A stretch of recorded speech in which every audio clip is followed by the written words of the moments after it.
Welcome student to the class session number 4 of computer fundamentals. In this session we are going to cover these following topics, that is what are the concept of input devices, that is keyboard, mouse, trackballs, joysticks and scanner. On output devices, monitor, printer, non-impact printers, inkjet, liquid inkjet printers, laser, thermal wax printers, color laser printers, impact printers, daisy wheel. Now first of all is the introduction part, that is what is the difference between hardware and software. First of all, what is hardware and what is the software? Hardware जो device आपका दिखाई देता है आपको, जिसके अंदर कुछ circuits या कुछ ऐसा लगा रहता है, उसको हम हार्डवेयर बोलते हैं. सॉफ्टवेयर उसी को इम्प्लीमेंट किया जाता है कंप्यूटर के अंदर, जिसको हम ऑपरेट करते हैं by the means of some program and application, that is term to be a software. जैसे Windows XP is a software operating system, इसी तरीके से टाइप्स ऑफ सॉफ्टवेयर. कितने टाइप के होते हैं सॉफ्टवेयर? दो टाइप के होते हैं, applications and system software. Application software वो होता है जो सिस्टम सॉफ्टवेयर के एनवायरनमेंट में चलता है. सिस्टम सॉफ्टवेयर वो होता है जिसके बिना सिस्टम स्टार्ट भी नहीं हो सकता. इन द वेरी बिगिनिंग जो आपका बायोस होता है, basic input output operating system, वो आपका बूट उसकी रिक्वायरमेंट होती है, बिना उसके कंप्यूटर बूट भी नहीं कर सकता. So this is how we do with operating system. इसके बाद then Windows family of operating system, they are also termed as operating system. इसको हम बोलते हैं सिस्टम सॉफ्टवेयर. एप्लीकेशन सॉफ्टवेयर वो होता है जो उसी के एनवायरनमेंट में चलता है. जनरेशन ऑफ लैंग्वेज, लैंग्वेज की जनरेशन. लैंग्वेजेस क्या होती हैं? जिसके अंदर कुछ सेट ऑफ रूल्स को फॉलो किया जाता है. Machine, assembly, high level languages. Now fourth generation language, translators, compiler, interpreter and the assembler. These are the topics that we also going to cover in this session. So first of all, keyboard. keyboard एक input device है जिसके अंदर कुछ keys होती हैं, और हर एक की का एक एस्काई कोड होता है जिसको हम इनपुट के लिए यूज़ करते हैं. जब भी हम कोई की स्ट्राइक करते हैं तो हमारा एक एस्काई कोड होता है हर एक की का, जो जनरेट होता है और जिससे ये पता लगाया जाता है कि वो कोड क्या की प्रेस की गई है. कोई भी सिंबल है, अब जो कीबोर्ड है वो वायर के साथ भी हो सकता है, वायरलेस भी हो सकता है. ज़्यादातर पीसी जो है उसके अंदर जो है एक कीबोर्ड होता ही होता है. आज के टाइम में जितने में हम पर्सनल कंप्यूटर की बात करें उसमें कीबोर्ड होता ही होता है, जिसके अंदर स्टैंडर्ड अल्फा न्यूमेरिक कीज़ होती हैं. एक नंबर न्यूमेरिक कीपैड होता है 1 2 3 4 5 6 वाला. फंक्शन कीज़ भी होती हैं, directional keys and special keys भी होती हैं. जैसे अभी हम इस कीबोर्ड को देखें ध्यान से, you can go with this that this is the keyboard display. आपका हो सकता है थोड़ा सा लेआउट अलग हो. These are the alphabets, this is the line that contains 1 2 3 4 5 6. Tab key, media touch pad and all these, caps lock key, Windows key, control and alternate key, space bar, shift key, delete key, arrow keys. These are the arrow keys, left right up down, page up and page down, insert key. This is the part that is being termed as numeric keypad. This is insert key and these are the special purpose keys जिसका हम अलग use करते हैं, like caps lock हो गया, scroll lock हो गया and numerical lock हो गया. इनका कुछ स्पेशल पर्पस होता है. तो हम देखें फंक्शन कीज़ के एक फंक्शंस होते हैं उसके साथ एसोसिएटेड, जिसको प्रेस करने पे कुछ फंक्शन परफॉर्म होता है. जैसे F1 मैंने प्रेस किया तो फंक्शन की 1 नॉर्मली किसी भी सॉफ्टवेयर की हेल्प को ओपन करती है. टैब की से हम लोकेशन में जा सकते हैं इधर उधर. और जो मीडिया टच पैड है इसमें हमारे पास डीवीडी प्लेयर या वॉल्यूम और जूम कंट्रोल्स होते हैं. इसके अंदर कैप्स लॉक के अंदर हम कैपिटल लेटर्स को लिख सकते हैं. एंड विंडोज़ की के थ्रू हम विंडो स्टार्ट मेन्यू को ओपन करते हैं. कंट्रोल अल्टरनेटिव की से हम कम्बिनेशन बना के दूसरी कीज़ कम्बिनेशन में जा सकते हैं और कुछ कमांड कर सकते हैं. जैसे कि मैं आपको दिखाता हूँ कुछ.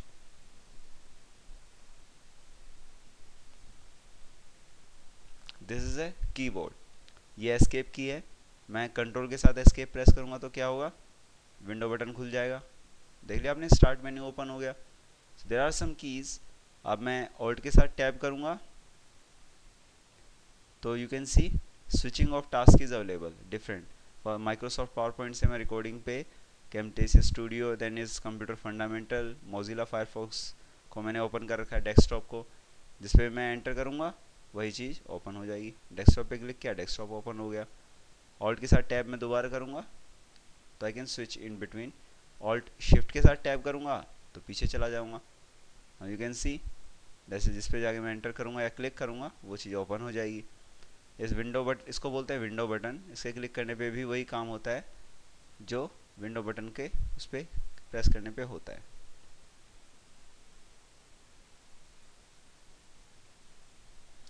नाउ इसके बाद ये एरो कीज़ है जो इधर उधर जाती है। जैसे मान लो मैंने इस एरो की से क्या कर सकता हूँ, मैं लेफ़्ट राइट इधर उधर जा सकता हूँ। आप देख सकते हैं शिफ्ट के साथ क्या होता है, शिफ्ट के साथ टैब पे हम जा सकते हैं। आप देख सकते हैं यहाँ पर टैब चेंज हो रहे हैं इसके by the use of tab. Enter is for, then it is home and insert, print screen, हर एक का अलग अलग काम होता है। पेज अप पेज डाउन से हम पेज अप पेज डाउन कर सकते हैं। स्क्रॉल लॉक से हमारे पास स्क्रॉल लॉक हो जाता है और हम स्क्रॉलिंग नहीं कर पाते हैं। हेल्प पे क्लिक करने पे हमें हेल्प मिल जाती है। तो जनरली आपका कीबोर्ड का लेआउट थोड़ा सा अलग हो सकता है बिकॉज मल्टीमीडिया कीबोर्ड और एक नॉर्मल कीपैड में कीबोर्ड में थोड़ा सा डिफरेंस होता है। So you can find out the difference, so need not to worry कि एग्जैक्टली जैसा मैं बता रहा हूँ एग्जैक्टली वैसा आपके उसमें नहीं है, तो घबराने वाली बात नहीं है। इसके बाद जैसे मोबाइल की बात करें तो उसमें क्यूटी कीबोर्ड भी होता है। जैसे अब ये क्या है, इसमें बना है बिल्ट इन कीबोर्ड है। यहाँ पर देख सकते हैं आप, ये स्क्रीन है और ये नीचे कॉल के ऑप्शंस हैं, and call, receive call, and this is a keyboard. Inbuilt keyboard बोलते हैं इसे।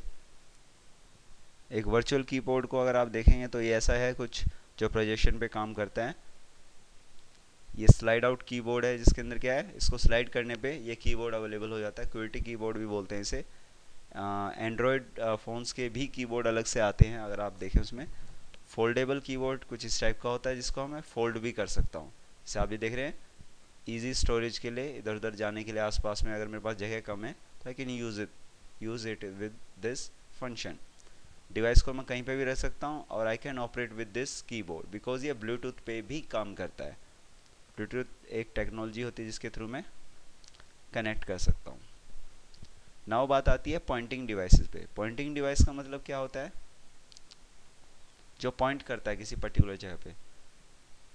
N input device that moves an on screen pointer. जैसे मैं ये पॉइंटर मूव कर रहा हूँ, माउस इसको बोल रहे हैं, तो ये चीज़ होती है जैसे हम यूज़र सेलेक्ट कर सकता है ऑब्जेक्ट को स्क्रीन पे।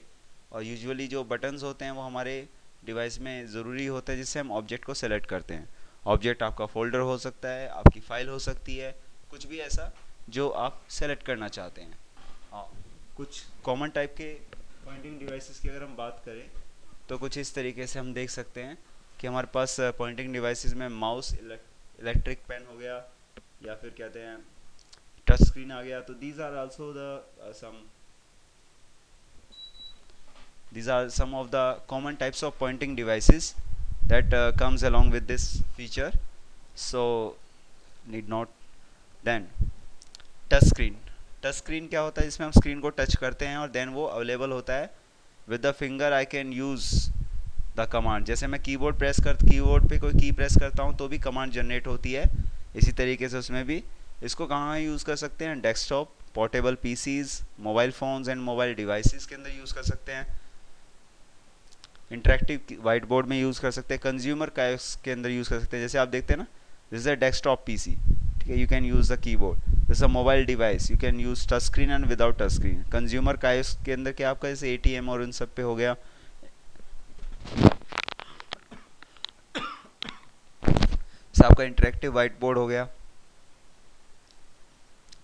पॉइंटिंग डिवाइसेस में आपके जॉयस्टिक हो गया, ट्रैक बॉल हो गया, कंट्रोल बटन जैसे ये आईपॉड हो गया, इसके थ्रू हम कंट्रोल कर देते हैं। टच पैड में जैसे ये लैपटॉप का दिखा रखा है, इसमें हम ये लेफ़्ट क्लिक, ये राइट क्लिक, और ये वाला एरिया जहाँ पे मैं फिंगर के थ्रू मूव करके कीबोर्ड को, ये माउस को मूव कर सकता हूँ, माउस ये पॉइंटर को। Joystick, game pad and other gaming devices, track balls, control button and wheels, touch pad also comes into this category। Then OMR optical mark readers, इसमें क्या होता है जैसे आप एग्जाम देते हैं ना OMR शीट में, एक के 4 ऑप्शंस होते हैं, किस पे राउंड ऑफ करना है, पेंसिल से सर्कल आउट करते हैं, उसे बबल बनाना होता है, तो वो सारे सारे ऑप्टिकल मार्क रीडर होता है, इसमें वो ऑप्टिकली रीड करता है। इसमें हम एग्ज़ाम क्वेश्चनेयर्स और बैलॉट्स को यूज़ करते हैं। Magnetic ink reader MICR reader इसको बोलते हैं। मैग्नेटिक इंक रीडर क्या करते हैं, MICR कैरेक्टर्स को यूज़ करते हैं to read them. Use primary for banking के लिए इसमें यूज़ करते हैं। MICR रीडर जो होते हैं वो बेसिकली हमारे मैग्नेटिक कैरेक्टर्स को रीड करते हैं शॉर्ट प्रोसेस के कॉरस्पॉन्डिंग। जैसे नोट, ये जैसे जैसे इसमें दिखा रहा है ना MICR रीडर की चेक है, इस चेक को ये रीड कर रहा है, ये कितने चेक्स हैं, MICR एनकोडेड चेक्स होते हैं। ये बैंक काउंटिंग नंबर होता है, ये चेक नंबर होता है, ये अकाउंट नंबर होता है, ये चेक अमाउंट होती है। So this is how we check. Digital camera जिससे हम फोटो खींचते हैं, और we can do lots of things with the photo. DVD digital camcorders जिसके अंदर हम DVD को पास ऑन करते हैं, उसमें ऑटोमेटिकली रिकॉर्डिंग करता रहता है वो। वीडियो कैमरा हो गए जिसमें हम रिकॉर्डिंग कर सकते हैं। So these are some. Audio input के अंदर हम बात करें तो जैसे वॉइस, म्यूज़िक, इन सब के लिए हम यूज़ करते हैं MIDI, musical instrumental device interface, keyboard, CD, इन सब के लिए हम यूज़ करते हैं। इसमें हमारी जो वॉइस होती है वो इनपुट होती है। वॉइस इनपुट सिस्टम में हमारा स्पीच रिकॉग्नाइजेशन सिस्टम भी होता है, जो एक सिस्टम को हेल्प करता है कि ह्यूमन वॉइस के ऊपर हम उसको कंप्यूटर को एनेबल करते हैं टू ओपन और to do some special task. इसमें एक माइक्रोफोन होता है और एक हेडसेट होता है, जिसके थ्रू हम इस सॉफ्टवेयर के थ्रू इसको अटैच करते हैं और वी कैन कंट्रोल। इसको हम डायरेक्ट कमांड भी कर सकते हैं, या फिर जो हम बोलेंगे वो उसको लिखेगा भी, बट उसके लिए पिच और वो सब ट्रेनिंग अच्छी तरीके से होनी चाहिए। This is screen resolution output. This is a screen resolution, एक इमेज इतनी कम भी है, ज़्यादा भी है, और उससे ज़्यादा बड़ी भी है, तो this is nothing, this is just the ratio of X and Y। 800 by 600 का मतलब क्या है, 800 pixel to 600 Y pixel. Then the same 1024 by 768 X and Y ratio is there. Flat panel display में क्या होता है, जिसमें हम फ्लैट किस चीज़ को देखते हैं, LCD एंड LED डिस्प्ले हो गया, जैसे ये देखिए आप LED डिस्प्ले है। Flexible LED display are being to appear in the clothing and other consumer product, इसको हम LED डिस्प्ले बोलते हैं। लाइट एमिटिंग डायोड को यूज़ करते हैं हम। LCD होता है लिक्विड क्रिस्टल डिस्प्ले। ये है फ्लैट पैनल डिस्प्ले, जिसके अंदर हम आर पार भी देख सकते हैं और उसमें डिस्प्ले भी कर सकते हैं। So these are some foldable folds जिसको हम बोलते हैं। ये फ्लेक्सिबल डिस्प्ले होते हैं जिसको हम प्लास्टिक या ये दूसरे उस पर भी डिस्प्ले कर सकते हैं। सो टेक्नोलॉजी काफ़ी दूर तक जा चुकी है। प्रिंटर में क्या होता है, जो हमने हार्ड फॉर्म में हम निकालते हैं पेपर पे, that is basically the print out to print the soft copy inside the computer. ये हार्ड कॉपी प्रोड्यूस करते हैं। कैरेक्टरिस्टिक्स इनके होते हैं कि प्रिंटिंग टेक्नोलॉजी को यूज़ किया जाता है। इसमें दो इम्पैक्ट और नॉन इम्पैक्ट प्रिंटर्स होते हैं, colour, black and white, personal या network printer. These are some category. अब इसमें ये कुछ फैक्टर्स आते हैं, प्रिंट रेजोल्यूशन कितनी होगी, प्रिंट स्पीड कितनी होगी, पॉसिबल कनेक्शन कितने हो सकते हैं, मल्टी फंक्शनल कैपेबिलिटीज़ क्या क्या होंगी इसकी। So these are some printers. Dot matrix printer हो गया, डॉट्स करता है प्रिंट। ये आपकी एक हेड होता है जिसको हम बोलते हैं, लेफ्ट टू राइट ये चलता है और ये प्रिंट आउट निकालता रहता है into the this form. Multi function device के अंदर क्या होता है, वो स्कैन भी कर रहा है, वो प्रिंट आउट भी निकाल रहा है, फोटो कॉपी भी निकाल रहा है, doing lots of thing. Network laser printer के अंदर आपने बहुत मोस्टली देखा होगा कंपनीज़ के अंदर कुछ प्रिंटर्स होते हैं जहाँ पे दूर से बैठे बैठे वो प्रिंट आउट दे रहे होते हैं, और वहाँ सिस्टम में प्रिंट आउट नहीं होता, प्रिंटर नहीं होता, कहीं और होता है, रिसेप्शन पे प्रिंटर होता है और वहीं से प्रिंट आउट निकलते रहते हैं और कमांड कहीं और से जाती है। This is a laser printer. Laser printer में क्या होता है, प्रिंटर जैसे एंटर करता है पेपर इसके अंदर, तो इलेक्ट्रिकल चार्जर जो है टोनर एक होता है जो इस पर अप्लाई करता है। जैसे अभी ये पेज एंटर किया इसने, तो यहाँ से स्क्रॉलिंग के थ्रू इसने इसको आगे बढ़ा दिया घूमते घूमते, और इसके बाद देन ये वाली चीज़ है paper roll over the drum होते बोलते हैं इसे, और इसके घूमने पर ये आगे जाता है। देन इसके बाद पेपर एग्जिट करता है from the this complete process, और यहाँ पर हमारा जो है टोनर पाउडर होता है, जो बेसिकली क्या होता है ड्रम के और स्टिक के ऊपर अप्लाई करके चार्ज एरियाज जो होते हैं ड्रम पे, वहाँ पे अप्लाई करता है कलर को। इंकजेट प्रिंटर के अंदर क्या होता है, ड्रॉपलेट्स होती हैं, स्प्रे की जाती है इंक की टू प्रोड्यूस ए इमेज। ये कलर में प्रिंट आउट निकालता है और होम के लिए बेसिकली यूज़ किया जाता है। बहुत अच्छी तरीके से काम करता है, लेकिन एक लाइन एक टाइम पे ये प्रिंट करता है। इतनी अच्छी क्वालिटी नहीं होती इसकी। इसके अंदर कार्ट्रेज यूज़ किए जाते हैं जिसको हम इंकजेट कार्ट्रेज बोलते हैं। न्यूअर प्रिंटर जो है हमारे नए वाले, उसके अंदर फुल विड्थ प्रिंट हेड्स होते हैं जो फास्टर भी होते हैं, काफ़ी आने वाले टाइम के लिए बहुत ही ज़्यादा ज़रूरी होंगे। इंकजेट प्रिंटर्स के अंदर क्या होता है, इंक होती है और जेट के थ्रू उसको, जैसे आप देख सकते हैं यहाँ पर क्या है, हीलिंग एलिमेंट होता है, एक स्टीम बबल होता है, एक नोजल होता है और एक पेपर होता है। नोजल एक ऐसी जगह होती है जहाँ से वो चीज़ निकलती है। This is cartridge, print cartridge, ये नोजल होता है, and this is print head, यहाँ से हमारा निकलता है। इसमें हम इंजेक्ट की जाती है सुई के थ्रू, इंजेक्शन के थ्रू इसमें जो है भरी जाती है, इंक भरी जाती है। नॉर्मली कैफ़े पे आपको बहुत देखने को मिलेंगे, आप वहाँ से इंक भरवाते भी हैं, भर भी सकते हैं। You can use your also your equipment to fill it. Lots of things are like HP and all companies are providing their inbuilt cartridge are there, and also you can fill the ink by buying them from any retail shop. Special purpose printer के अंदर क्या होता है, उसमें हम कई सारे काम एक साथ कर सकते हैं। मोबाइल से कनेक्ट किया, प्रिंट आउट निकाला, मोबाइल से कनेक्ट किया, कुछ और काम किया, डाटा ट्रांसफ़र कर दिया, फोटो स्टेट निकाल दिया, पेन ड्राइव लगाई, उसी से फोटो कॉपी निकाल दी। So there are lots of things that we can use with this kind of photo printer. हो गया, इसमें फ़ोटो निकालने के लिए हो गया। बार कोड प्रिंटर हो गया, इसमें हमने पास किया, जैसे आप देखते हैं कि जब आपने कोई शॉपिंग की तो वहाँ पे होता है कि कार्ड को स्वाइप किया और वहाँ से निकल के आ गया प्रिंट आउट कि इतने की टिकट बन गई या इतने का जो आपका बिल बन गया। So these are some portable printer and all that. These comes under the category photo printer, barcode label and postage printer, portable printer, plotter and wide format inkjet printers. इसमें 3D printers भी होते हैं। Audio output में हमारे पास क्या होता है, ये कुछ चीज़ें होती हैं। ऑडियो आउटपुट क्या होता है, output in the form of voice और म्यूजिक, स्पीकर जैसे इसमें आते हैं जो आप सुनते हैं गाने वाने, हेडसेट हो गए, there are lots of things. IPod speaker हो गए, जैसे आप देखते हैं ना, these are the computer speaker, mono and this you can use, bass and treble are there, the controls, these are the headset, earphone and earbuds हो गया। Computer software की बात करें तो इसमें दो चीज़ें होती हैं सिस्टम के अंदर, हार्डवेयर होता है और सॉफ्टवेयर होता है। हार्डवेयर फिजिकल एलिमेंट होता है जैसे प्रिंटर, सर्किट बोर्ड, वायर्स और कीबोर्ड हो गया। सॉफ्टवेयर क्या होता है, जो इंस्ट्रक्शन देता है कंप्यूटर को कोई प्रोग्राम को करने के लिए। This is the some kind of architecture, information, then hardware, then programming, then operating system, then application layer, then communication layer. This is how we communicate. Here is the information by which I am communicating on the hardware, and then I am doing programming on that, and along with the set of programming I am providing a interface to the user like an operating system by which application runs, and communication happens between the information by using in between the layers, the application layer, the operating system, programming, and abstraction is maintained here. It is a mental model that removes complex detail. मैं अपने mobile को use करना चाहता हूँ, उसके अंदर क्या हिसाब किताब है मुझे कुछ नहीं मतलब। एक जगह कार्ड इंसर्ट करने के लिए मैंने कार्ड इंसर्ट किया, सिम डालने के लिए जगह सिम डाला, इस पर ये बटन है जो है कॉल करने के लिए होगा, लेकिन वो कॉल का बटन क्या काम करेगा ये सब मैं छुपाया जाता है हमसे, ताकि हमें सिंप्लिसिटी मिल सके। कार को चलाने के लिए मुझे ब्रेक और कैसे लगाने हैं, गियर कैसे लगेगा, बस ये पता होना चाहिए।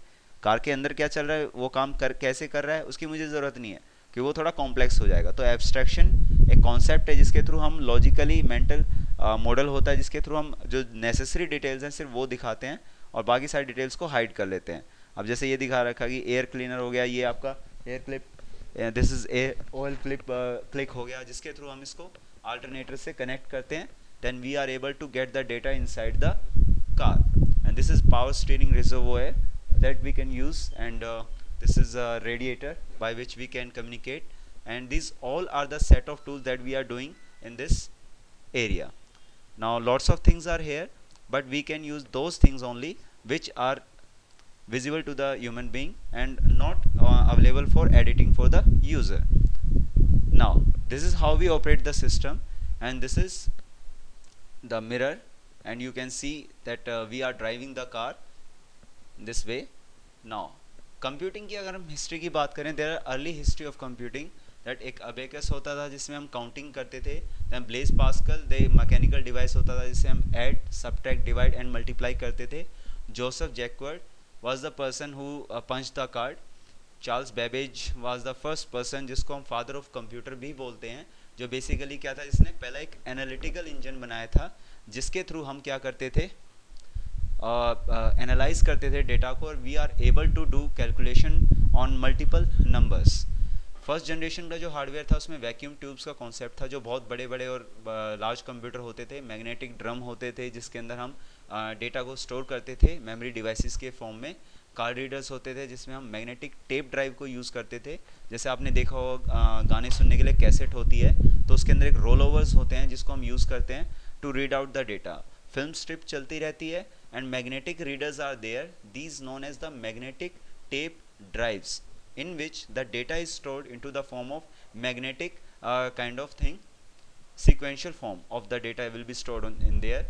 Then second generation of hardware आया जिसमें हमने ट्रांजिस्टर के कॉन्सेप्ट को यूज़ किया। ट्रांजिस्टर एक छोटा सा डिवाइस होता है जिसके अंदर हमें एक बिट का डेटा स्टोर कर सकते हैं। आप मान नहीं सकते हैं कि 1 GB की जो चिप होती है मेमोरी कार्ड की, उसके अंदर 1 करोड़ ट्रांजिस्टर्स होते हैं जो इतने छोटे होते हैं। अगर आप 1050 ट्रांजिस्टर को मिलाएंगे और जब उसे माइक्रोस्कोप से देखेंगे तो जो सुई का पिन पॉइंट होता है आपको उतना दिखाई देगा। This is unbelievable but this happen so. LCD के अंदर भी सेम क्रिस्टल को यूज़ किया जाता है जिसमें 1000 क्रिस्टल को अगर आप मिलाएंगे और the same case with the transistor, you will be able to see the pin point of a needle when you see thousands of them by the use of microscope. Now this is how we get the information to be stored into the computer. Now these are the different generation. इसको हम generation बोलेंगे, not the level, क्योंकि generation के अंदर क्या होता है पिछले वाले को ही यूज़ किया जाता है, then there are some modification made into the hardware to be able to make it usable to the next generation. Then integrated circuit आया जिस जो छोटे भी थे और जिसके अंदर जिसने रिप्लेस किया सर्किट बोर्ड को। देन ट्रांजिस्टर जिसके अंदर मेमोरी की ज़रूरत थी हमें, मेमोरी को हमने बनाया। देन टर्मिनल्स हम लेके आए जिसमें कीबोर्ड और screen I. Fourth generation language के अंदर लार्ज स्केल इंटीग्रेशन था जिसमें हम प्रोग्रामिंग को भी अटैच कर सकते थे पीसी में, और इसी से हमारे PC commercial market workstation produce हुए। देन लैपटॉप, हर एक के पास अपना अपना एक पोर्टेबल कंप्यूटर था। पैरेलल कंप्यूटिंग एंड नेटवर्किंग का कॉन्सेप्ट आया जिसमें हम एक साथ कई सारे लॉजिक पे काम कर सकते थे। नाउ नेटवर्किंग में आर्पानेट और लेंस हो गए जो सबसे पहले मिलिट्री के लिए यूज़ किए गए थे, और सबसे पहले जो कंप्यूटर्स बने थे वो that were made only for the military purposes, so to communicate between the military persons, and this were very useful for the military. So in the time of war वो बहुत ज़्यादा यूज़ किए जाते थे। The first one was the ARPANET, that was address resolution protocol net to communicate in between the persons of the military. Then the languages come जिसके अंदर हम language को लर्न करके कंप्यूटर के साथ कोई भी काम करवा सकते थे। इसके बाद सिंटैक्स के बारे में हमें थोड़ी नॉलेज होनी ज़रूरी है और हम काम कर सकते थे। जो प्रोग्रामर्स थे वो एक असेंबलर होता था जो ट्रांसलेट करता था मशीन लैंग्वेज के अंदर किसको, जो प्रोग्रामर कोड लिखता था। These are the application programmer who use assembly language to solve the problem. Then high level language आई जो कि कंप्यूटर नहीं समझ सकता, हम समझ सकते हैं। So these are known as the high level language जो human beings समझ सकते हैं अपने दिमाग को यूज़ करके by some training or some kind of things. Then system software के बारे में मैं बता चुका हूँ आपको, जो एप्लीकेशन सॉफ्टवेयर को रन करने के लिए एक एनवायरनमेंट प्रोवाइड करते हैं उनको हम सिस्टम सॉफ्टवेयर बोलते हैं। Then these are the generation software from this year to this that containing the packages. Then fourth generation software जिसके अंदर structure programming C, C++ and Pascal. Then new application में word processor, MS Word, Excel, PowerPoint they are used. Database management system. Then language translator come जिसके अंदर compiler और interpreter हुए, जिसके अंदर inbuilt एक प्रोग्राम होता था जो convert करता था user programming को into the end programming, that is the machine level language, that was 0 and the 1. Then I would like to explain by yourself ki what are the input and output devices and explain all the type of printer. Then you will be able to learn all of these things that I have covered up. Now thank you very much for joining this session. Have a nice day. See you in the next session.